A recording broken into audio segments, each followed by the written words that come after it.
Abbiamo scoperto falsi appalti per 10 milioni di euro nel settore delle pulizie in favore di alberghi e ristoranti, denunciando 3 persone per somministrazione fraudolenta di manodopera ed emissione di fatture per operazioni inesistenti al fine di conseguire un indebito risparmio di imposte per circa 2 milioni di euro. A pochi giorni dall'operazione della Guardia di Finanza su falsi appalti nel settore del packaging, nuova indagine delle Fiamme Gialle di Treviso che hanno scoperto e bloccato una frode fiscale attuata tra il 2018 e il 2022 mediante falsi contratti d'appalto, questa volta nel campo delle pulizie per alberghi e ristoranti tra le province di Treviso, Belluno, Padova, Venezia, Vicenza, Pordenone, Udine e ancora Bergamo, Milano, Monza, Brianza, Varese, Bologna, Firenze, Lucca, Massa Carrara. Attraverso perquisizioni domiciliari, indagini bancarie e le testimonianze raccolte è emerso che gli indagati agivano come amministratori di 12 imprese con sede nel Trevigiano, di cui 10 venivano utilizzate per assumere i lavoratori.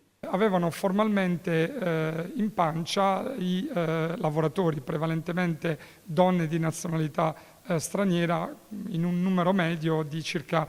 60 unità. Si limitavano a fornire i lavoratori presso gli alberghi e i clienti. Sul piano però delle fatturazioni, queste 10 imprese emettevano le fatture per le prestazioni dei dipendenti nei confronti di 2 società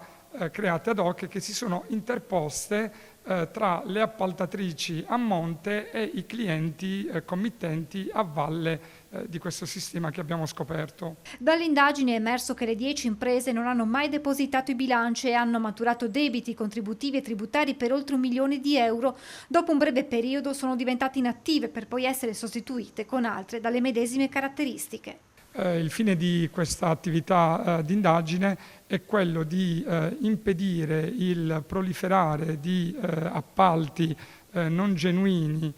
falsi, che sono solo lo strumento per mascherare illecite esternalizzazioni di manodopera.